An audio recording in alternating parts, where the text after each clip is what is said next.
بھائی اصل سمجھنے کی چیز یہ ہے، ابھی بھائی نے بتایا نا، ایمان کی محنت چھوڑ دیں گے ایمان کم ہوگا، گھٹے گا۔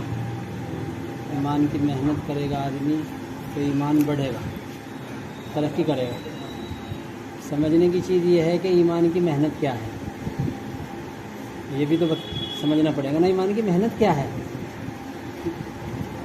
نہیں تو آدمی بس محنت کرتا رہے گا۔ ایمان کی محنت یہ ہے کہ جسم پر آنے والے جتنے حال اللہ بھیجتے ہیں، جسموں پر اللہ تعالیٰ حال بھیجتے ہیں، بندے کی ضرورتیں جن کو کہتے ہیں وہ بھیجتے ہیں اللہ تعالیٰ ہر بندے پر۔ اب اس جسم پر آنے والی ضرورت میں یہ حضور اکرم صلی اللہ علیہ وسلم کے عمل کی طرف آ کر اس عمل سے اس حاجت کو پوری کرائے، یہ ہے محنت۔ اگر وہ آتا رہے گا عمل سے اپنی حاجت کو پورا کرانے کی طرف، تو اللہ تعالیٰ اس کی حاجت کو عمل سے پوری کرتے رہیں گے، اس کا ایمان ترقی کرتا رہے گا۔ اگر میں نے چھوڑ دیں گے تو ایمان گھٹ جائے گا۔ کیا مطلب کہ حاجت کے آنے پر عمل کو چھوڑ کر سبب میں چلا گیا، اور سبب سے بھی اللہ ہی بناویں گے، وہاں سے بھی بنا رہے اللہ پاک، ایسے تھوڑی نا سبب سے نہیں بنا رہے۔ اللہ تعالیٰ بتوں سے بھی بنا رہے کام، جس کا یقین بت پر ہے بت سے اس کے کام بن رہے، جس کا یقین دوائی سے ہے دوائی سے اس کی بیماری ٹھیک کر رہے اللہ پاک، جس کا عمل سے ہے یقین اس کا عمل سے کر رہے۔ حاجت میں اگر سبب کی طرف چلے گئے اور سبب مر گئے اور سبب سے اپنے کام بنائے اور سبب سے کام بن گیا، اب یقین گھٹ جائے گا۔ یہ ہے وہ محنت اصل میں۔ ہم یہ تو کہتے ہیں کہ بھائی محنت چھوڑ دیں گے، محنت کریں گے تو ایمان بڑھے گا، محنت چھوڑ دیں گے ایمان، بھائی محنت ہے کیا؟ دعوت دینے سے ذہن بنے گا، دعوت دینے سے ذہن بنے گا ایمان سیکھنے کا۔ دعوت کی محنت ایمان سیکھنے کی طرف آدمی منتقل ہو جاوے، اس کے لیے دعوت کی محنت ہے۔ نہیں تو دعوت سے ایمان نہیں بنتا، ایمان نہیں بنتا ہے، ایمان یقین پیدا نہیں ہوتا، دعوت سے ذہن بنتا ہے۔ اب موٹی سی مثال دے کے سوچ لو، ایک آدمی کو ایک گھر بنانا ہے، بھائی ایک کمرہ بنانا 10 بائی 10 کا، اس میں 2000 اینٹیں لگیں گی، 10 بوری سیمنٹ کی لگیں گی، 50 کوئنٹل ریتا لگے گا، 2 ٹینک پانی کے لگیں گے، ایک مستری ایک مزدور۔ تو اب وہ اس کو بولتا رہے بس، بھائی دیکھو ایک کمرہ بنانا ہے، 2000 اینٹیں لگیں گی، 10 بوری سیمنٹ کی لگیں گی، 50 کوئنٹل اس میں ریت لگے گا، 2 ٹینکر پانی کے لگیں گے، ایک مزدور چاہیے گا، ایک اور یوں ملا تو اس کو بھی وہی بتایا، یوں ملا تو اس کو بھی وہی بتایا، وہ ملا تو اس کو بھی وہی بتایا، صبح سے شام تک جو مل رہا اسی کی دعوت دے رہا سب کو۔ بن جائے گا گھر بن جائے گا جی۔ ذہن میں آ جائے گی بات اس کے، ہاں بھائی دیکھو یہ چیزیں لانی ہیں مجھے، یہ چیزیں لا کے اب شروع کرانا ہے، اب گھر بننا شروع ہو جائے گا، گھر بن جائے گا۔ خالی زبان پر اس کے الفاظ ہوں، ایمان تھوڑی بن جائے گا۔ محنت یہ ہے ایمان بنانے کی۔ مولانا یوسف صاحب رحمۃ اللہ علیہ فرماتے تھے کہ اگر جب تم یوں کہتے ہو میرا رب اللہ ہے، تو یہ تمہارے صرف زبان کے بول ہیں، دل کی حقیقت یہ نہیں ہے۔ اگر یہ دل کی حقیقت ہے پھر تمہارا اللہ سے لینے کا راستہ نماز ہونا چاہیے۔ اب آدمی چیک کرے اپنے آپ کو، دیکھو یہ مذاکرے اور یہ بیان اور یہ اگر ہم نے اپنے آپ کو محنت پہ نہیں ڈالا تو اس سے ہفتے کچھ نہیں لگے گا، ہفتے کچھ نہیں لگے گا۔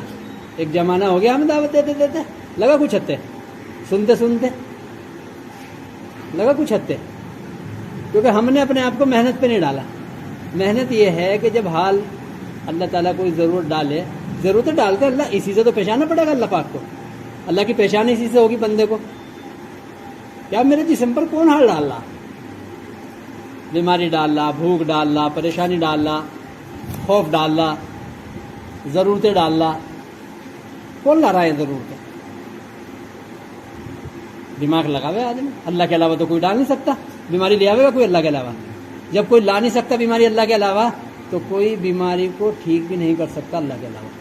بس اتنی بات سمجھ میں آ جائے۔ اب اس سے ٹھیک کروانے کا اور اس سے شفا لینے کا راستہ کیا ہے؟ خوف اللہ کے علاوہ کوئی ڈال نہیں سکتا، خوف ہٹا بھی نہیں سکتا کوئی، بھوک اللہ کے علاوہ کوئی ڈال نہیں سکتا، یہ تو دھوکہ ہے آدمی کا جہاں سے اصل میں یقین جڑا ہوا ہوتا ہے، پھر اللہ تعالیٰ اس کی وہیں سے حاجت پوری کر کے دکھلا دیتا۔ ڈاکٹر دوائی دے گا، لے بھائی بھوک نہیں لگتی تو دوا کھا لو۔ اب وہ اللہ تعالیٰ نے اس کے امتحان کے لیے دوائی کھاتے ہی سے بھوک لگا دی، امتحان ہے یہ۔ اگر اس کی زبان سے یہ نکلا کہ ہاں بھائی زبردست دوائی دی بھائی، کیسی بھوک لگی، تو بس اندر شرک ہے، ایمان نہیں ہے، ایمان نہیں ہے۔ اگر اس نے دوائی کھا کے بھوک لگ گئی، پھر اس کی زبان سے اور دل میں بھی یہی بات ہو کہ نہ اس دوائی سے تھوڑی لگی بھوک، اللہ نے لگائی ہے، اللہ چاہتے یہ دوائی بھی نہ کھاتا مجھے بھی لگتی، اللہ کے چاہنے سے ہوا۔ وہ تو میرے دوستوں محنت، زبردست محنت کرنی پڑے گی اپنے جسم پر، اپنے آپ پر، کہ اپنے آپ کو اپنے جسم کی ضرورتوں میں اسباب سے روکنا پڑے گا، اور حضور اکرم صلی اللہ علیہ وسلم کے عمل کی طرف آنا پڑے گا، یہ ہے محنت۔ اور یہ اپنا ذہن بنانا پڑے گا بیٹا کہ نہیں، کرنے والے اللہ ہے، اللہ کو کسی سبب کی ضرورت نہیں ہے کرنے میں، وہ اپنی قدرت کا مالک ہے، وہ اپنی قدرت سے کرتا ہے، اس کی صفت قدرت ہر چیز پر حاوی ہے۔ جب چاہے جہاں چاہے لاٹھی کو سانپ بنا دے، وہ اپنی صفت قدرت سے بناتا ہے، اپنی قدرت سے۔ لاٹھی کو سانپ بنا دے، سانپ کو لاٹھی بنا دے، آسمان سے کھانا اتار دے، ضروری نہیں زمین سے غلہ نکالے، آسمان سے غلہ اتار دے، اللہ ہے، وہ کسی سبب کا پابند نہیں ہے، اس کی قدرت آزاد ہے، اس کی قدرت آزاد ہے، سبب اس کی قدرت کے پابند ہیں، آزاد نہیں ہے کہ جب چاہیں گے، جس کو چاہیں گے، جتنا چاہیں گے نفع پہنچا دیں گے، نقصان پہنچا دیں گے، نہیں، یہ تو پابند ہے، اللہ کی قدرت کے غلام ہیں، اور اللہ کی قدرت آزاد ہے بالکل، وہ کسی بنے ہوئے کی پابند نہیں، سارا بنا ہوا اس بنانے والے کی قدرت کا پابند ہے، بس اتنی بات سمجھ میں آ جائے۔ اب جب سب کچھ اس کی قدرت سے ہے، تو اب اس کی قدرت سے براہ راست فائدہ اٹھانے کا راستہ کیا ہے؟ اس کا نام اسلام ہے۔ اس کی قدرت سے براہ راست فائدہ اٹھانے کا نام اسلام ہے، اور اس میں سب سے پہلی چیز نماز ہے۔ یہ موسیٰ علیہ الصلوۃ والسلام نے جب آ کے بنی اسرائیل پر محنت شروع کری، کیا محنت شروع کری؟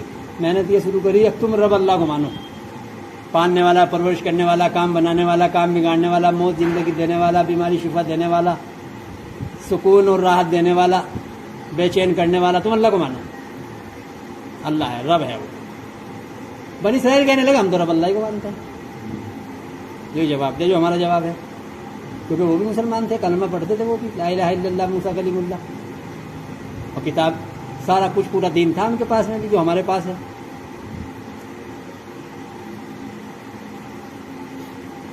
کہنے رب تو ہم اللہ کو مانتے ہیں، تو اللہ تعالیٰ نے وہی بھیجی موسیٰ علیہ السلام کو، کہا موسیٰ ان سے کہو تم کہہ دو گے زبان سے ہم رب اللہ کو مانتے ہیں اور ہم مان لیں گے، تو ہم نے ہمیں رب مان لیا، ہم مان لیں گے، ہم جب مانیں گے جب ہم سے تم اپنے مسئلے نماز سے حل کرواؤ گے، کہ اپنی کسی ضرورت میں تمہیں کسی کے پاس جانے کی، کسی حاکم کے پاس جانے کی ضرورت نہیں، نماز کا عمل کرو، ہم سے کہو، جب ہم سے کروا لو گے نماز سے پھر مانیں گے ہم، ہاں تم نے ہمیں رب مان لیا، ہم سے کراؤ، ہم سے کرانے کا راستہ نماز ہے۔ میرے دوست بزرگ عزیزو، اب ہمارے ذہن میں بات یہ بیٹھی ہے کہ نماز سے کیسے حاجت پوری ہو جائے گی، نماز سے کیسے حاجت پوری ہو جائے گی؟ یوں کہنا ہی کفر ہے، یوں کہنا کفر ہے کہ نماز سے کیسے حاجت پوری ہو جائے گی، نماز سے کیسے روٹی مل جائے گی، نماز سے کیسے شفا مل جائے گی، نماز سے کیسے راحت مل جائے گی، نماز سے کیسے حفاظت ہو جائے گی، یوں کہنا زبان سے کفر ہے، اور زبان سے نہیں کہہ رہا، دل میں یہی ہے، اس کا نام نفاق ہے، اس کا نام نفاق ہے۔ زبان سے تو کہہ نہیں رہا، زبان سے تو کہہ رہا اللہ کرتے ہیں، اللہ ہاں بھائی رب اللہ ہی ہے، لیکن دل میں یہ کیسے ہو جائے گا؟ خالی نماز سے، نماز سے روٹی مل جائے گی، نماز سے شفا مل جائے گی، نماز سے مکان بن جائے گا، نماز سے کپڑے مل جائیں گے۔ اگر دل میں ہے یہ بات، زبان پہ ہے نہیں، دل میں ہے، تو پھر یہ نفاق ہے۔ زبان سے اس لیے کہتا ہوا ڈرتا ہے کہ فتویٰ لگ جائے گا، اور دل میں یہی ہے. ہر آدمی اپنے آپ کو چیک کرے, ساری محنت اپنے اوپر ہے. دعوت کی محنت یہ دوسروں کے لیے نہیں ہے. تو دھوکہ ہے, لوگوں نے لگا دیا ہمیں اس پر کہ اب تم تو سب کی ذمہ داری ہے. ہم تو کس کی ذمہ داری جب تک ہم خود نہ بن جائیں, ہم تو کسی کی ذمہ داری نہیں. صحابہ رضی ہماری تو کیا ہے حیثیت ہے, صحابہ اکرام رضوان اللہ تعالی عنہم جو اس امت کی سب سے مقدس جماعت ہے. اللہ کے نبی صلی اللہ علیہ وسلم نے جب تک ان پر کوئی ذمہ داری نہیں ڈالی جب تک انہوں نے اپنے رب کو پہچان نہیں دیا. بلکہ آپ تو یہ فرماتے تھے جب کوئی کلمے کی گواہی دے کے اسلام میں داخل ہوتا تھا چھپکے سے اپنے قبیلے میں چلے جاؤ. 3 سال تک تو اللہ کے نبی نے یہ بھی نہیں بتایا کسی کو میں نے کس سے ملاقات کری, کون اسلام میں داخل ہوا, چھپ کے. اسی کو حضرت مولانا یوسف صاحب اللہ علیہ فرماتے تھے پہلے چھپ کے تم اپنے مسئلے نماز سے حل کر لو اپنے, اس میں اور کوئی داخل نہیں ہے. اپنے گھر والے بھی داخل نہیں ہیں, گھر والوں کے لیے جو جہاں سے جو کچھ کر رہے وہ کرتے رہو.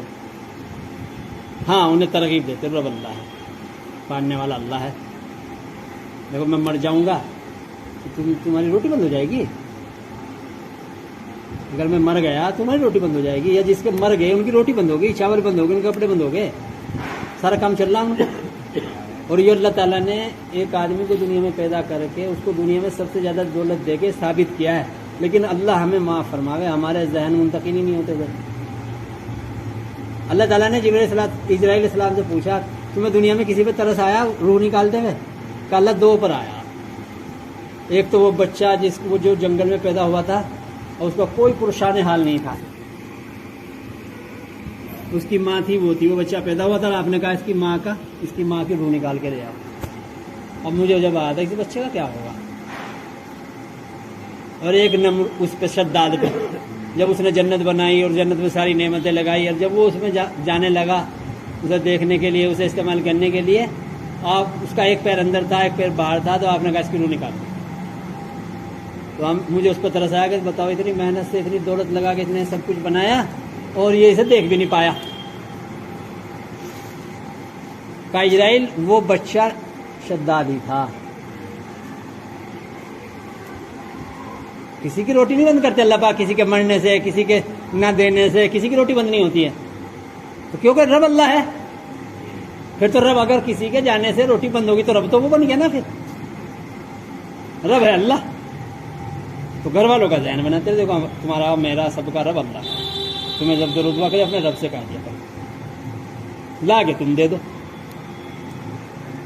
دے دو, انہیں رب کی طرف متوجہ کر دو.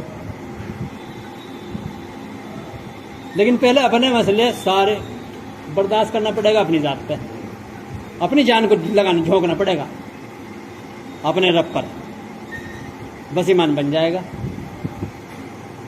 ہم اپنی جان کو بچاتے ہیں, کیوں؟ ہم نے دعوت سمجھی دوسروں کے لیے. وہ انہیں سمجھانا ہے. یہ دماغوں میں یہ سور بیٹھا ہوا ہے ہمارے, کہ انہیں سمجھانا ہے. یہ سور ہے دماغ میں,